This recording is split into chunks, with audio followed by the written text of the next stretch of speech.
Magandang gabi po sa ating lahat. Ngayon po ay araw ng Miyerkules, araw po ng ating Bible Study at Prayer Meeting. Sa kadahilanan na hindi natin itong magawa ngayon, ay sa pamagitan ng ganitong pamamaraan ang ating pag-aaral. Bago po tayo mag-umpisa, tayo po muna yung manalangin. Amang Diyos na makapangyarihan sa lahat, sa gabi ito, kami po ay dumudulog sa banal na trono ng iyong biyaya upang una sa lahat, hingin ang kapatawaran sa mga kasalanan na aming gawa. Panginoon, inaamin po namin na kapos ang aming kaalaman, kapos ang aming kakayahan, at ikaw lamang, Ama, ang siyang makapagpupuno nito sa bawat isa sa amin. Kaya sa iyo kami dumudulog, katilang Ama. Sa gabing ito, pagindapatin mo po ang bawat isa sa amin at tulungan po kami na magkaroon ng bukas na kaisipan, bukas na puso upang matanggap namin ang biyaya mula sa iyong banal na salita. Banal na Espiritu Santo, kami po inyong pangunahan, kami po inyong patnubayan, kami po ay inyong turuan. Ito po ang aming dalangin sa pangalan ni Jesus. Amen. Ang ating pong teksto sa gabi ito ay matatagpuan sa aklat ng 1, chapter 14, verses 1 to 11. John chapter 14, verses 1 to 11. Ganito po ang ating matutuhayan. Let not your heart be troubled. You believe in God. Believe also in me. In my Father's house are many mansions. If it were not so, I would have told you, I go to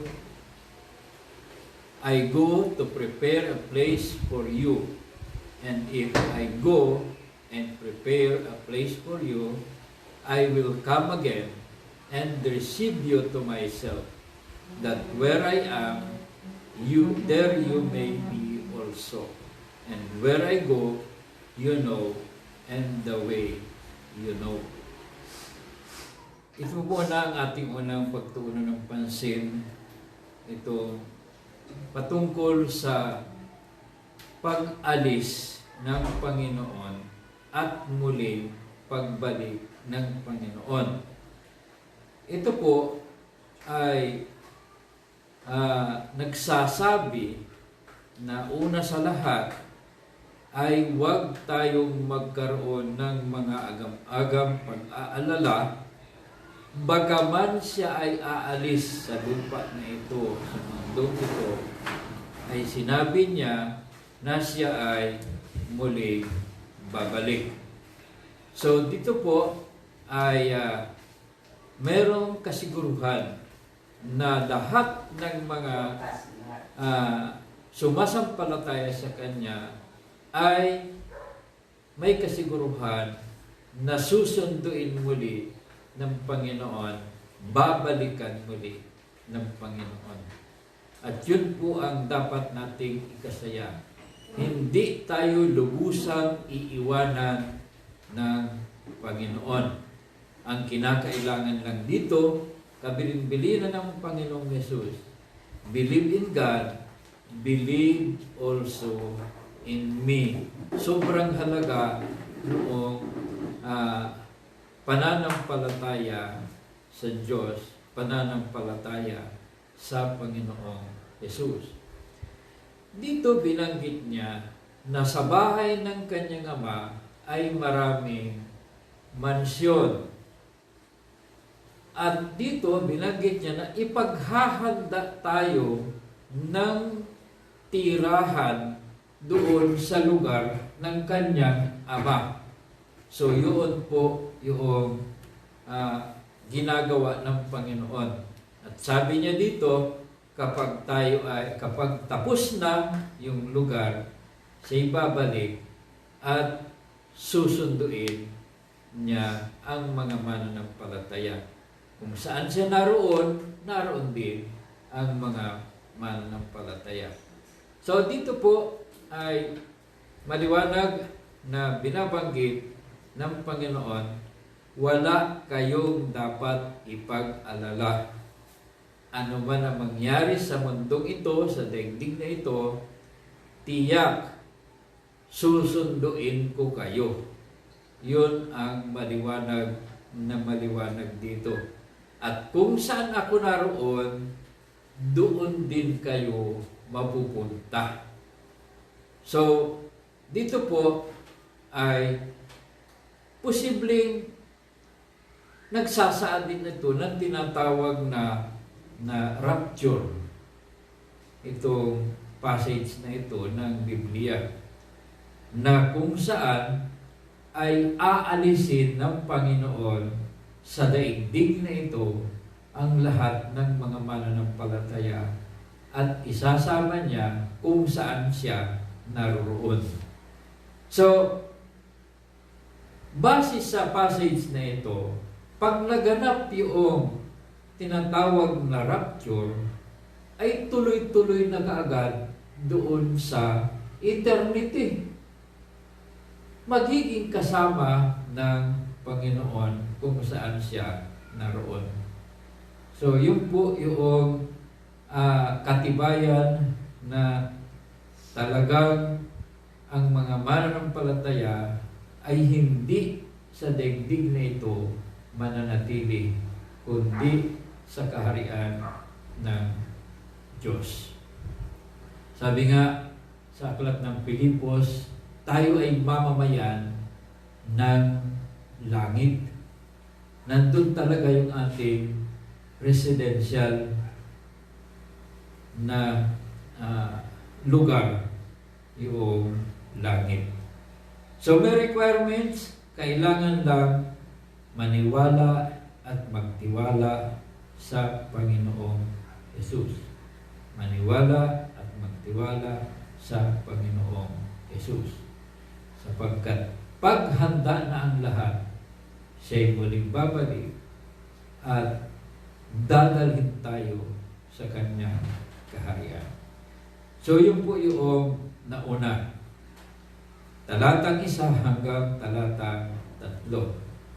Dapat maniwala sa Ama, sumampalataya sa Ama, sumampalataya sa Anak, magtiwala sa Ama, magtiwala sa Anak. Yun ang hinihiling ng ating Panginoong Jesus. Ngayon, sa verse 4 at saka hanggang verse 6, mapapansin natin dito sapagkat nabanggit dito si Tomas.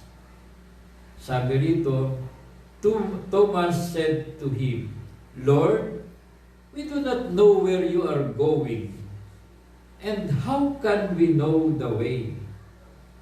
Jesus said to him, I am the way, the truth, and the life. No one comes to the Father except through me. Imagine natin, mahigit ng 3 taong kasama-sama ni Jesus ang mga apostoles, lalo na si Tomas, at hindi pa rin niya naiintindihan yung tinuturo ng Panginoon. At hirap siya dun sa pagbanggit doon sa verse 4 na you know the way. Alam na ninyo ang daan. So, ibig sabihin na ituro na ng Panginoong Yesus kung ano yung daan, kung sino yung daan, kung paano makakarating sa buhay na walang hanggan. Na ituro na ng Panginoong Yesus. Kaya lang, hindi pa rin naiintindihan, lalong-lalo na si Tomas. At sabi niya, hindi ko alam ang daan. Sa bagay, sa isang banda, maganda na attitude ni Tomas. Sinasabi niya yung totoo. Sa atin kasi, sa panahon natin ngayon, ang daming hindi nagsasabi ng totoo at nagsasabing alam na nila ang daan. Pero hindi makita yon sa kanilang buhay. Maging sa iba't iba pang mga bagay, ay mapapansin natin na hindi totoo ang marami sa kanilang pananampalataya. At least itong si Tomas, totoo, honest siya, na sinabing hindi pa niya naiintindihan. Yung pangunawa kasi, maraming yan kadalasan, sinasabi ko talaga, ako ay mabagal umunawa. Siguro katulad din ako ni Tomas. Mabagal makaintindi. Kapag ako ay sumasali sa mga conference, seminar, at nag-grouping yung workshop, nandun na ako. Hindi na ako makasabay doon sa karamihan. Dahil mabagal ako umintindi. Kaya pag hiningan ako ng yung may isishare mo. Sabi ko, pasensya na kayo, mabagal ako umintindi, wala pa ako naintindihan. So marahil ganon din si Tomas. At na makikita natin na pagkatapos ng resurrection ni Jesus Christ, doon pa lamang talaga nagkaroon ng pag-unawa ang mga disipulo ng Panginoon. Pagkatapos ng resurrection, at mababasa natin yan sa aklat ng Juan chapter 2. Pagkatapos nung siya'y maglinis doon sa templo. So yun po yung katotohanan, marami sa atin ang hindi talaga alam ang daan. At yan ang dahilan kung bakit pagtagal ng panahon, dumami ang grupo na nagsasabing sila'y Kristiyano. Sobrang dami ng denominasyon. Mga kapatid, meron po tayo 33,000 denomination na nagsasabing silang lahat ay Christian. So doon natin po makikita na pagkadami-dami ng naligaw, isa lamang ang daan, si Jesus Christ lang ang daan. Pero pagkadami-dami ng grupo. So, yung pagkaligaw, matagal talagang maresolba. Hanggat hindi mo nauunawaan ang gusto, nananatili kang naliligaw. Kailangan maunawaan ng gusto. So yun po yung talatang 4 hanggang 6, napakahalaga. Kung hindi natin naintindihan, ipaulit natin. Naalala ko nung ako nag-aaral ng engineering sa UE, at yung professor ay nag-lecture, ay agad akong tumatayo at nagsabing, "Sir, hindi ko naintindihan." At pinagtatawanan ako ng mga kaklase ko kadalasan. Ngayon binabalikan ko sila, "Kayo ba naintindihan ninyo?" Kunyari lang kayo naintindihan ninyo, pero hindi talaga. Ako sinabi ko na talagang hindi ko naintindihan. So, posible na isang magandang bagay na ganon, na aminin natin yung hindi pala talaga natin lubusang naunawaan. Kapag lubusan na natin naunawaan, matatanggap natin yung katuruan ng Panginoong Hesus. Kasunod, talatang 7 hanggang 11. Dito ipinaliwanag ng Panginoon, inihayag ng Panginoon yung relasyon nila ng Ama. Ang Panginoong Hesus at ang Ama. Kaya dito mababasa natin, "If you had known me, you would have known my Father also. And from now on, you know Him and have seen Him." So dito, sabi ng Panginoon kay Tomas, nakita mo na siya. Alam mo na siya, kilala mo na siya, nakita mo na siya. Pero sa verse 8, sabi niya, Lord, show us the Father, and it is sufficient for us. And verse 9, Jesus said to him, Have I been with you so long, and yet you have not known me? Philip. Ay, si Philip pala naman itong kausap niya. He who has seen me has seen the Father.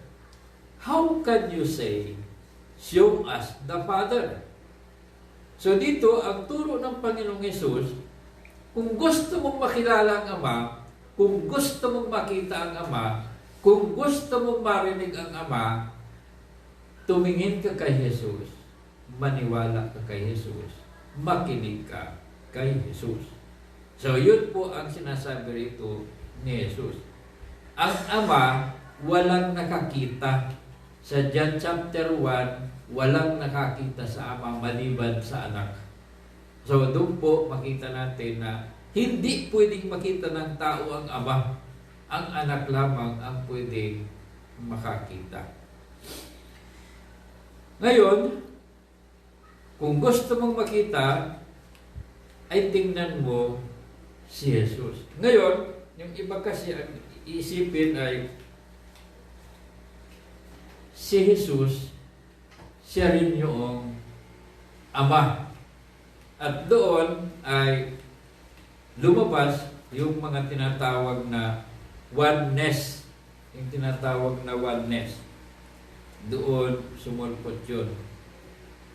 Ngayon, dito po ay sinabi ng Panginoong Yesus sa sunod ng mga talata, Ako ay nasa Ama at ang Ama ay nasa akin.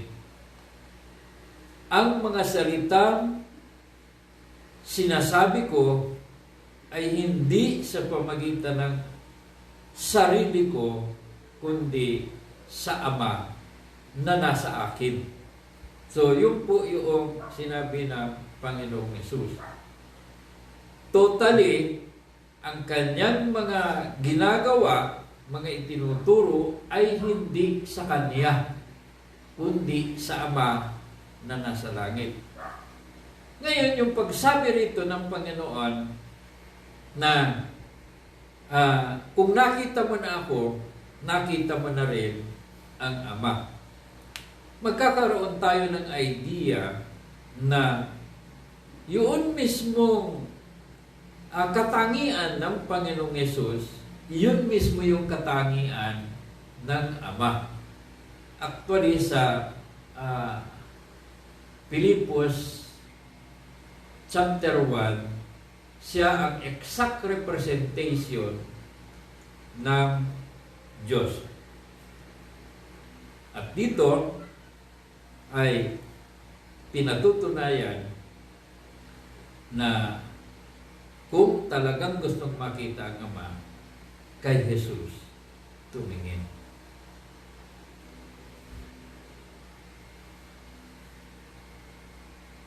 Hindi ka ba naniniwala na ako ay nasa Ama at ang Ama ay nasa akin? Ang mga salita ko ay hindi akin, kundi sa Ama na sumasa akin. Maniwala ka na ako'y nasa Ama at ang Ama ay nasa akin. At sabi rito, or else, believe me for the sake of the works themselves. So, sinabi ng Panginoon, kung ayaw mong maniwala sa sinasabi ko, paniwalaan mo yung aking mga ginawa, sapagkat yan ang gusto ng Ama.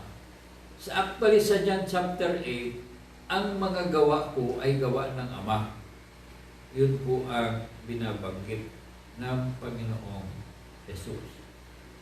So, dito po ay makikita natin na yung lahat ng pangangailangan natin, paghahangad natin sa Ama, pangangailangan natin, matatagpuan natin kay Jesus, sapagkat siyang ipinadala ng Ama para gawin ang kanyang mga gawain. So mga kapatid, ang totality nito ay ang talatang 1 hanggang talatang 3, na kung saan hindi po tayo mananatili sa daigdig na ito. Aalisin tayo ng Panginoon sa daigdig na ito at dadalhin tayo sa kanyang kaharian. Yun nga lang,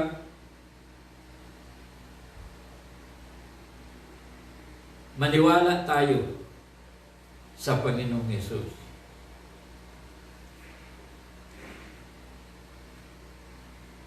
Kay Filipe at kay Tomas, sadyang hindi pa nila naiintindihan yung mga itinuturo ng Panginoon. Kaya po, naghahanap sila ng katotohanan. At yun ang magandang katangian ng isang tao. Ang naghanap makakasumpong. Ang kumakatok, pagbubuksan, ang hihingi, pagbibigyan.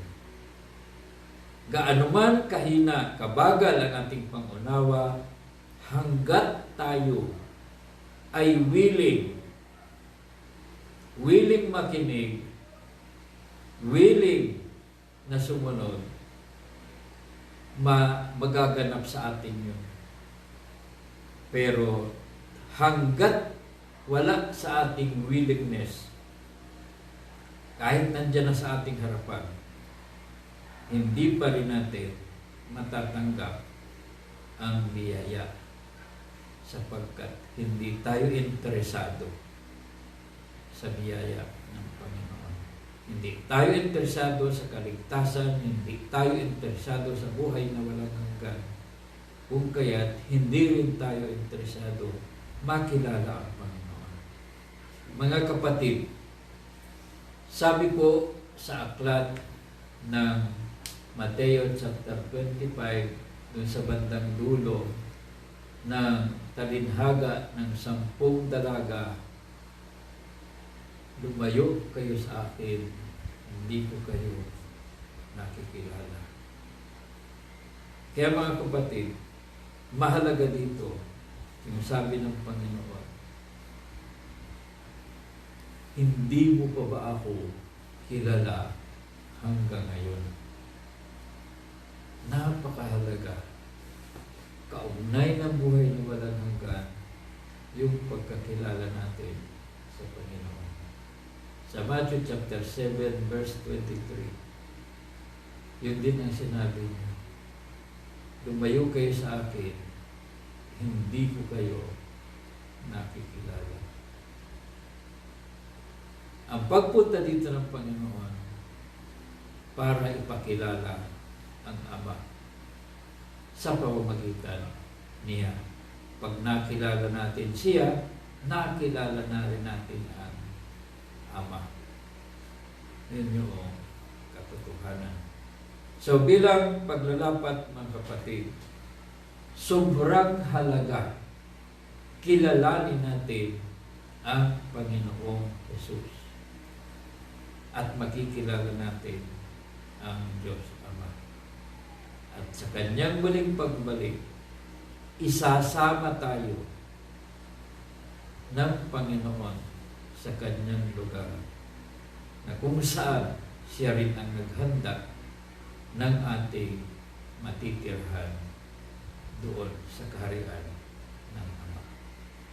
Malaking bagay po na tayo ay makapunta ron, sapagkat ang daigdig na ito po'y patuloy na nabubulok, patuloy na nasisira, at ito ay hahantong sa pagkawasak. Ito pong mga nagaganap sa atin ngayon ay ano pa lamang yan? Parang introduction pa lang nung talagang mangyayari sa daigdig. Kung kaya, huwag tayong hinaan ng loob, bagkus ang pagsumakita natin, makilala natin ng lubusan ang Ama para tayo lubusang sumampalataya sa Kanya at magtiwala sa Kanya. At sa gayon, makakatiyak tayo na tayo hahanto sa kaharian ng Diyos sa buhay na walang hanggan. Ang ganun lamang po ang ating devotion sa gabing ito. Tayo po ay manalangin. Aming Ama sa langit, maraming salamat po sa gabing ito. Panginoon, salamat po sapagkat pinagplanuhan mo na kami ay makasama sa iyong kaharian. Salamat po sapagkat inaalay mo ang iyong sarili upang maging handog para sa aming mga kasalanan, para mapatawad ang aming mga kasalanan, at magkamit kami ng buhay na walang hanggan, at maging kasama mong tagapagmana ng kaharian. Salamat po, Ama, sa pribilehiyong ito na ipinagkaloob mo sa amin, bagamat hindi kami karapat-dapat, ay minarapat mo na kami masama. Maraming salamat po, Ama. At dalangin ko rin po dakilang Diyos ang bawat isang kasamahan namin, mga kapatiran namin, na magkaroon po ng courage, magkaroon po ng pagsisikap, pagsusumaki na makilala ng gusto ang Panginoong Jesus upang nang sa gayon ay magkaroon ng lubusang pagtitiwala at kahit anong mangyari sa daigdig na ito ay hindi matitinag ang pananampalataya sapagkat hindi ito ang aming tunay na tirahan kundi ang iyong kaharian. Kaya dakilang Diyos, habang hinihintay namin ang iyong pagbabalik, dalangin po namin, Panginoon, ang iyong patnubay, ang iyong gabay, at ang pagkaluban mo kami ng lakas. Una sa lahat ay spiritual na lakas. Pangalawa, yung physical na lakas. Palakasin mo po, Ama, ang aming immune system upang sa gayon ay hindi kami madaig ng mga libo-libo, bilyon-bilyong viruses nandito sa daigdig nito. At nang sa gayon, lahat ng yan ay mapaglabanan sapagkat iyon ang iyong inihanda na totoong baksin sa aming katawan, ang immune system. Panlaban mo sa lahat ng mga bacteria at viruses na papasok sa aming katawan. Salamat po, Ama, at lahat po ay iyong i-provide na maging ito man ay spiritual o physical. Maraming salamat po, Ama. Ito pong aming dalangin sa makapangyarihang pangalan ni Kristo Jesus. Amen. Gandang gabi po sa ating lahat. Kung tayo po ay may mga prayer request, pwede pong i-type na lang sa ating comment section. Pwede rin po mag-direct message, at sa iba naman po, kung gusto nyo ay sa mga group chat na lang po i-send yung mga prayer request, maaari din po naman. Sama-sama po nating ipanalangin ng isa't isa. Magandang gabi po muli at God bless.